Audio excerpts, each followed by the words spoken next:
Hello दोस्तों, कैसे हो? आपका स्वागत है त्रिपान स्टडी सेंटर में। आज जो हम करने जा रहे हैं काफ़ी महत्वपूर्ण है। कक्षा 10वीं विज्ञान और प्रौद्योगिक चैप्टर जो है विद्युत, इसके अंतर्गत आज हम एमसीक्यू करेंगे जो कि काफ़ी महत्वपूर्ण रहेगा। और ये एमसीक्यू एनसीईआरटी बुक पे आधारित रहेगा, तो ये और भी महत्वपूर्ण बन जाता है। साथ में ये जो रहेगा आपको हिंदी इंग्लिश दोनों माध्यम में रहने वाला है, तो ये और भी महत्वपूर्ण बनता है। इसमें हम हर एक क्वेश्चन को एनालाइज करेंगे, समझेंगे, कैलकुलेशन करेंगे और हर एक बात को आपके समक्ष रखेंगे, जो कि काफ़ी महत्वपूर्ण रहेगा। चलिए देखते हैं हमारा आज एमसीक्यू क्या है। यहाँ पर जो हम करने जा रहे हैं काफ़ी महत्वपूर्ण है। क्लास 10वीं सीबीएसई एनसीईआरटी के अंतर्गत एमसीक्यू। ये एमसीक्यू जो है इलेक्ट्रिसिटी चैप्टर पे आधारित है। इसमें हम एनालाइज करेंगे, समझेंगे और जानेंगे हर एक एमसीक्यू की महत्ता को। चलिए देखते हैं हमारा यहाँ पर क्या एमसीक्यू आया है। हमारे समक्ष अगला क्वेश्चन आया है, काफ़ी महत्वपूर्ण है। क्वेश्चन है, संभावित अंतर को मापने के लिए उपयोग किए जाने वाले उपकरण को हम क्या कहते हैं? यानी विभवांतर, यानी पोटेंशियल डिफरेंस को नापने के लिए उपयोग किए जाने वाले उपकरण को हम क्या कहते हैं? समानांतरण। समानांतरण को मापने के लिए हम किस उपकरण का उपयोग करते हैं? क्या पेंटोमीटर का उपयोग करते हैं, या बी एमीटर का उपयोग करते हैं, या ग्लोबोनोमीटर का उपयोग करते हैं, या डी वोल्टमीटर का उपयोग करते हैं? क्वेश्चन यहाँ पर क्लियर है, समझ वाली है, आप अपना लगा सकते हो दिमाग। देखिए, पोटेंशियल डिफरेंस को नापने के लिए हम किसका उपयोग करते हैं? हम एमीटर का तो उपयोग करते नहीं है, क्योंकि हम पहले ही एमीटर के बारे में जान चुके हैं। एमीटर का उपयोग तो होती नहीं है। अगर पोटेंशियल डिफरेंस की बात करें, यानी विभवांतर की बात करें, विभवांतर को मापने के लिए सदैव ही हम वोल्टमीटर का उपयोग करते हैं। तो इसका मतलब ऑप्शन डी सही है। आप ऑप्शन डी के साथ जा सकते हो। ऑप्शन डी जो है वोल्टमीटर, विभवांतर को नापने के लिए हम वोल्टमीटर का उपयोग करते हैं। ठीक है। देखिए दोस्तों, यहाँ पर जो होती है विभावित अंतर, यानी विभवांतर यहाँ बात किया जा रहा है। ठीक है, तो आप कंफ्यूज मत होना, विभवांतर को एक साथ ही बोलना, काफ़ी क्लैरिटी रहेगी। चलिए देखते हैं अगला क्वेश्चन क्या है। अगला क्वेश्चन हमारे समक्ष आ गया है। क्वेश्चन ये भी बहुत काफ़ी आसान और क्लियर है कि विद्युत प्रतिरोध की इकाई क्या होती है। जो विद्युत प्रतिरोध होते हैं उसका इकाई क्या होती है? क्या एम्पियर होती है, या वी वोल्ट होता है, या सी कुलाम्ब होता है, या डी ओम होता है? देखिए, विद्युत प्रतिरोध की इकाई क्या होती है? बहुत ही आसान क्वेश्चन है और इसका आंसर आप बहुत ही आसानी से दे सकते हो। आप आसानी से आंसर सोच लिए होगे, लिख भी लिए होगे, इतना मुझे पता है। तो विद्युत प्रतिरोध की इकाई क्या होती है? देखिए, एम्पियर तो होती नहीं है, वोल्ट भी नहीं होती है, तो क्या कुलाम्ब होती है? कुलाम्ब भी नहीं होती है। अरे, विद्युत प्रतिरोध का इकाई जो होती है ओम होता है। ठीक है, विद्युत प्रतिरोध की इकाई जो होती है ओम। ये इसका मतलब डी ऑप्शन आपका सही है। आप डी ऑप्शन के साथ जा सकते हो। डी ऑप्शन ओम जो है इसका सही आंसर है। चलिए देखते हैं अगला क्वेश्चन क्या है। देखिए, अगला क्वेश्चन हमारे समक्ष आ गया है। ये भी कुछ हद तक कैलकुलेशन की है, बट यहाँ पर समझ की जरूरत बहुत काफ़ी अधिक है। देखिए, क्वेश्चन क्लियर है कि यदि एक निश्चित तांबे के तार का प्रतिरोध, एक निश्चित तांबे की तार का प्रतिरोध अगर 1 ओम है, तो एक सामान्य नाइक्रोम तार का प्रतिरोध लगभग होगा। अब इसमें जिस बच्चे को कुछ समझ होगी वही इसका आंसर सही लगा सकता है कि अगर तांबे की तार का प्रतिरोध अगर 1 ओम है, 1 ओम है, तो एक सामान्य नाइक्रोम तार का प्रतिरोध लगभग होगा। अब इसके लिए क्या है, वो 25 ओम होगा, या 30 ओम, या 60 ओम, या 45 ओम? यहाँ पर हम तो ऐसे आंसर लगा नहीं सकते। तो इसके लिए आपको थोड़ा एक बात याद रखना पड़ेगा कि 60 ओम एक नाइक्रोम की प्रतिरोधकता तांबे के प्रतिरोधकता से लगभग 60 गुना होती है। यानी देखा जाए तो ये काफ़ी महत्वपूर्ण है कि यहाँ पर 1 ओम, यहाँ 60 नहीं 1 ओम, यानी 1 ओम एक नाइक्रोम की प्रतिरोधकता के तांबे की प्रतिरोधकता से लगभग 60 गुना होती है। तो आप समझ गए होंगे कि इसका आंसर क्या हो सकता है कि 1 ओम एक नाइक्रोम की तार की प्रतिरोधकता तांबे की प्रतिरोधकता के लगभग 60 गुना होता है। तो ये अगर आप डेफिनेशन समझ में रहेगा तो इसका आंसर भी आपको फटाक से आ जाएगा कि 1 ओम जो तांबे की तार का प्रतिरोधकता जो होती है नाइक्रोम की तार से 60 गुना होती है। तो इसका मतलब है कि ऑप्शन सी इसका सही है।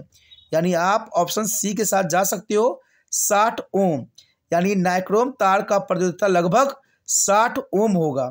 तो ये आपका ऑप्शन सी सही है, आप ऑप्शन सी के साथ जा सकते हो। अगला क्वेश्चन हमारे समक्ष आ गया है, ये क्वेश्चन काफ़ी महत्वपूर्ण था। ये क्वेश्चन है, जब किसी विद्युत परिपथ में एक इकाई विद्युत आवेश एक बिंदु से दूसरे बिंदु तक जाता है तो जूल में किए गए कार्य को कहा जाता है। जो जूल में कार्य होती है उसको हम क्या कहते हैं? क्वेश्चन मैं दोबारा रिपीट कर रहा हूँ कि जब किसी विद्युत परिपथ में एक इकाई विद्युत आवेश एक बिंदु से दूसरे बिंदु तक जाता है, यानी एक बिंदु से दूसरे बिंदु तक जाता है, तो जूल में किए गए कार्य, जो जूल में कार्य होती है उसको हम क्या कहते हैं? क्या उसे हम विद्युत धारा कहते हैं, या बी विद्युत प्रतिरोध कहते हैं, या सी विद्युत चालकता कहते हैं, या उसे हम डी विभवांतर कहते हैं? क्या कहते हैं? तो ये आपके लिए क्वेश्चन जो है बहुत काफ़ी आसान है, आप अपना आंसर सोच सकते हो, नोट कर सकते हो, तो ये काफ़ी महत्वपूर्ण रह सकता है। क्वेश्चन तो समझ में आ गया होगा। जब किसी विद्युत परिपथ में एक इकाई विद्युत आवेश एक बिंदु से दूसरे बिंदु तक जाता है तो एक जूल में किए गए कार्य क्या कहलाता है? देखिए दोस्तों, मैं बार बार क्वेश्चन रिपीट इसलिए करता हूँ क्योंकि क्वेश्चन ही बच्चों को समझ नहीं आता है और ऐसे ही तुक्का लगा देते हैं, ABCD मार देते हैं। ऐसा नहीं चलेगा, क्वेश्चन समझिएगा तब जाके आगे कोई भी कंपटीशन के क्रैक कर पाइएगा। अगर तुक्का लगाइएगा तो कोई भी कंपटीशन आपसे क्लियर नहीं हो पाएगा, क्योंकि कहते हैं ना, ट्रिक कभी भी सटीक नहीं बैठता है हर जगह।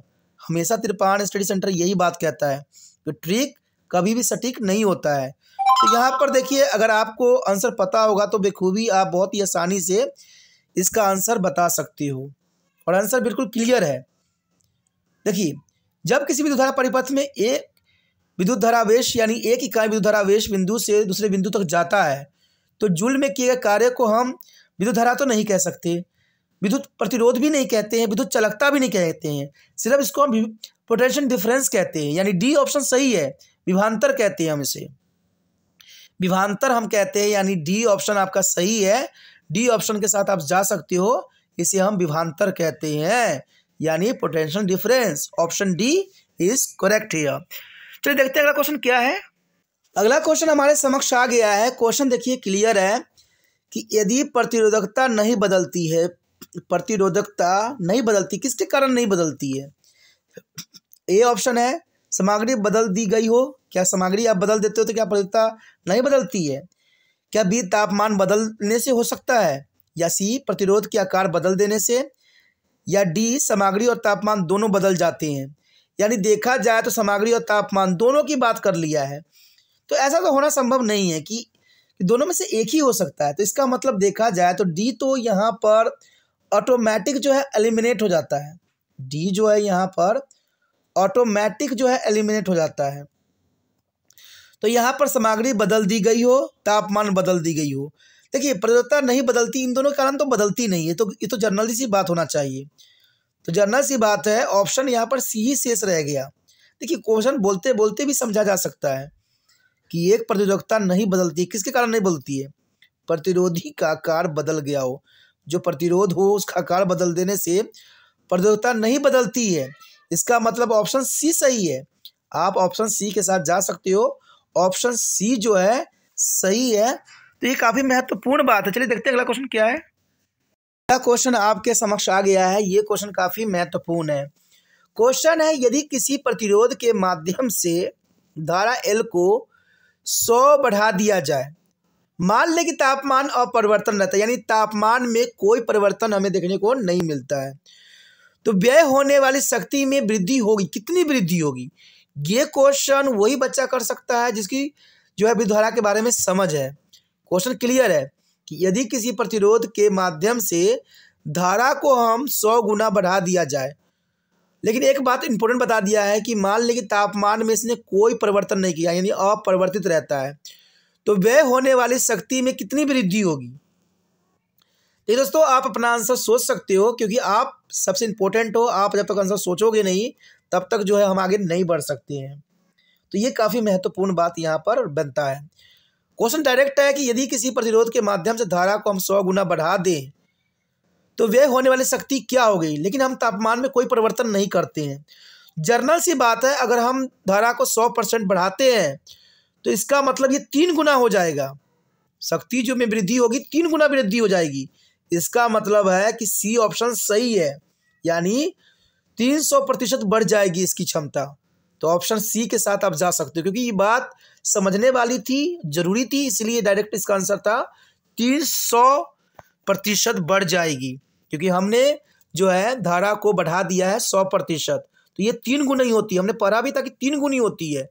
तो 3 गुनी का मतलब 100 का मतलब है हो गया 300, तो 300 जो है प्रतिशत बढ़ जाएगी। चलिए देखते हैं अगला क्वेश्चन क्या है।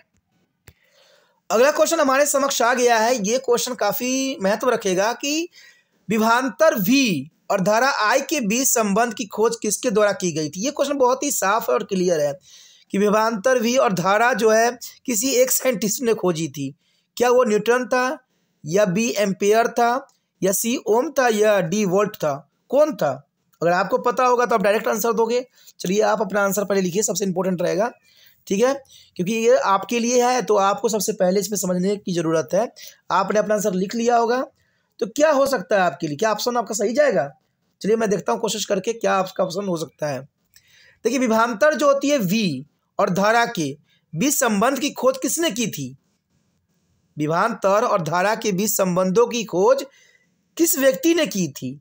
तो इसका डायरेक्ट आंसर हम देखना चाहें तो इसका डायरेक्ट आंसर हम ओम दे सकते हैं, क्योंकि आपको पता ही है कि V=IR। तो ये किसने दिया था? ओम्स ने दिया था। ये ओम्स लॉ भी है। तो जर्नल सी बात दोस्तों, मैंने कहा ना थोड़ा नॉलेज की जरूरत है यहाँ पर, क्योंकि यहाँ पर हमने विभवांतर और धारा I यानी V और I की संबंध की खोज किसने की थी? ओम्स ने की थी। और ओम्स लॉ तो आपको जानते ही हो। तो वही बात कहता हूँ ना कि आंसर आपके सामने होता है, लेकिन फिर भी हम कंफ्यूज होते रहते हैं। कितने बच्चों को सही गया कमेंट जरूर करके मुझे बताना। चलिए देखते हैं अगला क्वेश्चन क्या है। चलिए हमारे समक्ष अगला क्वेश्चन आ गया है। ये भी काफी दिलचस्प क्वेश्चन है। क्वेश्चन है कि ऊर्जा की वर्ग की इकाई क्या है? ऊर्जा की वर्ग की इकाई क्या है? क्या वॉट है, वॉट घंटा है, या किलो वाट घंटा, या किलो जूल है? देखिए क्वेश्चन में यहाँ पर क्लियर है, काफी महत्वपूर्ण और समझ वाली है कि ऊर्जा की वर्ग की इकाई को हम किस में नापते हैं। क्या उसको वॉट में, वॉट घंटा में, या किलो वाट घंटा में, या किलो जूल में? आप अपना आंसर दीजिए, क्या आंसर हो सकता है इसका? तो आप अपना आंसर लिख चुके होंगे, मुझे इतना विश्वास है। मैं देखता हूं इसका आंसर क्या हो सकता है। देखिए, ऊर्जा की वर्ग की इकाई को हम क्या कहते हैं? देखिए, हम वाट तो नहीं कहते। जो ऊर्जा आपके घरों में आता है, क्या उसको वाट से नापते हो? क्या वाट में आता है? मीटर वाट में दिखाता है? ऐसा हो ही नहीं सकता। वाट घंटा में भी नहीं दिखाता, न किलो जूल में होता है। तो जर्नल सी बात है, किलो वाट घंटा, किलो वाट आवर आपने देखा ही होगा ना, KWH लिखा हुआ होता है। तो किलो वाट घंटा जो हमारे घर में ऊर्जा की वर्ग की इकाई होती है, उसे हम किलो वाट घंटा में नापते हैं। तो इसका मतलब ऑप्शन सी सही है। आप ऑप्शन सी के साथ जा सकते हो, ऑप्शन सी सही आंसर है। चलिए देखते हैं अगला क्वेश्चन क्या है। अगला क्वेश्चन हमारे समक्ष आ गया है। ये क्वेश्चन काफी महत्वपूर्ण रहेगा। क्वेश्चन है, एक विद्युत फ्यूज किस पर कार्य करता है? एक विद्युत फ्यूज जो होती है, आपने देखा ही होगा कि फ्यूज को हम सबसे पहले जो है लाइव वायर में यूज करते हैं, यानी पॉजिटिव वायर में यूज करते हैं।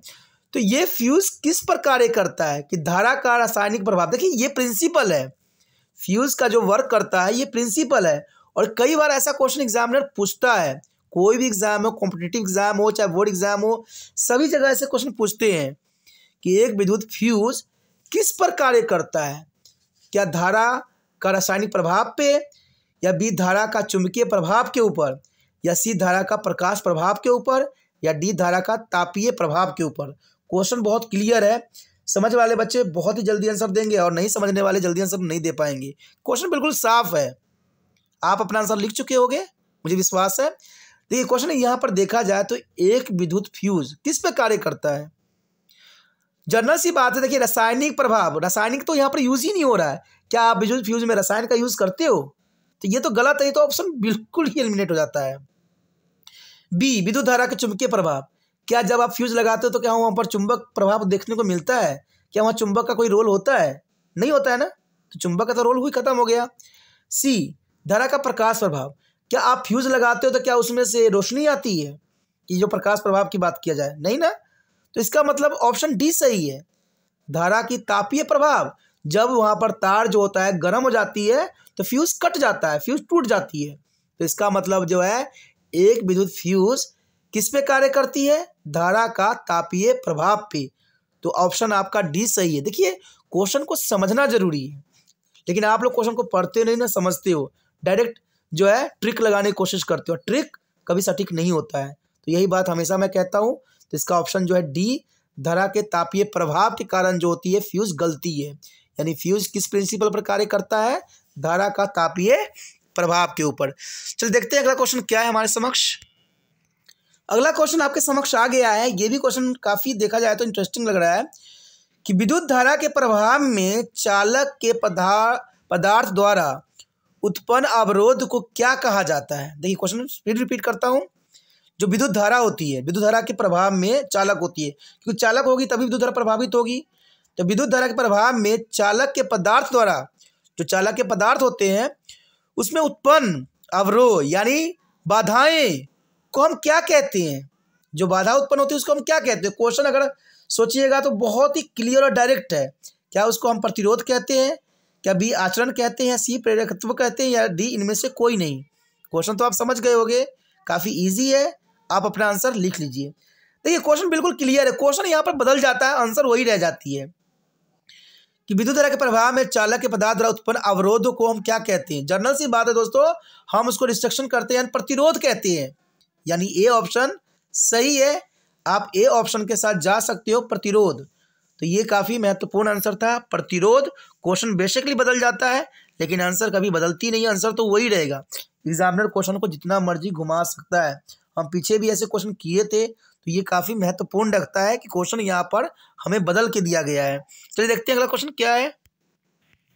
अगला क्वेश्चन हमारे समक्ष आ गया है। क्वेश्चन काफ़ी इंपॉर्टेंट है। देखिए क्वेश्चन बिल्कुल क्लियर है कि प्रतिरोध की एसआई इकाई क्यों है। आप यहाँ सोचिएगा कि त्रिपान स्टडी सेंटर ने बहुत ही एसआई यूनिट को उठाया है। दोस्तों ये चैप्टर ही ऐसा है जहाँ पर एसआई यूनिट एग्जाम में आएगा ही आएगा। मेरा विश्वास है कि अगर आप ये सारे एमसीक्यू कर लेते हो ना, तो उसमें से जो है जितना मैक्सिमम क्वेश्चन एग्जाम में आएगा ही आएगा, और क्वेश्चन इसी प्रकार के होंगे, यही होगा, क्योंकि इस चैप्टर में एसआई यूनिट का बहुत ही महत्व रखता है। इसलिए यहाँ पर मैंने एसआई यूनिट को बहुत क्वेश्चनों को रखा है। तो यहाँ क्वेश्चन बिल्कुल क्लियर है कि प्रतिरोध की एसआई इकाई क्या है? क्या वो न्यूट्रन है, क्या ओम है, क्या वो वाट है, क्या जूल है? क्वेश्चन क्लियर है। आप पहले अपना आंसर को सोचिए, फिर लगाइए, फिर बताइए। देखिए प्रतिरोध की इकाई क्या है? जनरल सी बात है दोस्तों, प्रतिरोध यानी रेजिस्टेंस यानी ओम, यानी इसका आंसर जो गया ओम होगा, ना कि न्यूटन, ना कि वाट, ना तो जूल। इसका आंसर जो है बी ओम है। तो आप बी ओम के साथ जा सकते हो। ओम जो है प्रतिरोध का एसआई इकाई है। प्रतिरोध का एसआई इकाई क्या है? ओम। यानी बी ऑप्शन आपका सही है। देखा जाए दोस्तों यहाँ पर हमने बहुत ही महत्वपूर्ण बातों पर डिस्कस किया। हमने सारे क्वेश्चन को बहुत ही इंटरेस्टिंग वे पे जो है सोल्यूशन किया, जो कि काफ़ी महत्वपूर्ण लगता है एग्जाम व्यू से। अगर आपको समझ में आया, अच्छा लगा और चाहते हो कि और भी आपके लिए त्रिपान सेंटर इसी तरह से वीडियो लाता रहे, इसी से आपके जो है हेल्प करता रहे, तो जितना हो सके इस वीडियो को शेयर जरूर कीजिए। शेयर कीजिएगा तभी दूसरे बच्चों का केयर होगा, क्योंकि शेयर करने के लिए कुछ नहीं करना होता है। यूट्यूब से लिंक को कॉपी करना है और व्हाट्सएप स्टेटस पर लगा देना है। पहली बार मेरे चैनल पे आए हो, पहली बार वीडियो देख रहे हो, समझ में आ रहा है, अच्छा लग रहा है और चाहते हो कि और भी वीडियो आपको इसी प्रकार प्राप्त होता रहे समय समय पर, तो जर्नल सी बात सुनो, सब्सक्राइब कीजिए। सब्सक्राइब कीजिएगा तो ये आपके लिए काफ़ी महत्वपूर्ण बन जाता है, क्योंकि त्रिपान स्टडी सेंटर 8th क्लास से लेकर MA तक के बच्चों के लिए काफ़ी महत्वपूर्ण प्लेटफॉर्म तैयार किया हुआ है। यहाँ पर आप प्ले लिस्ट में देख सकते हो कि 8th क्लास से लेकर MA तक के बच्चों के लिए सारे वीडियो उपलब्ध हैं। तो एक बार अगर आप त्रिपान स्टडी सेंटर से जुड़ जाइएगा, कई सालों तक जुड़ते रहिएगा, क्योंकि यहाँ पर आपको ग्रेजुएशन भी होगा, मास्टर भी हो जाएगा। तो यही काफ़ी महत्वपूर्ण बात है। इसलिए सोचिए नहीं, विचार न कीजिए, अभी त्रिपान सेंटर के साथ जुड़िए।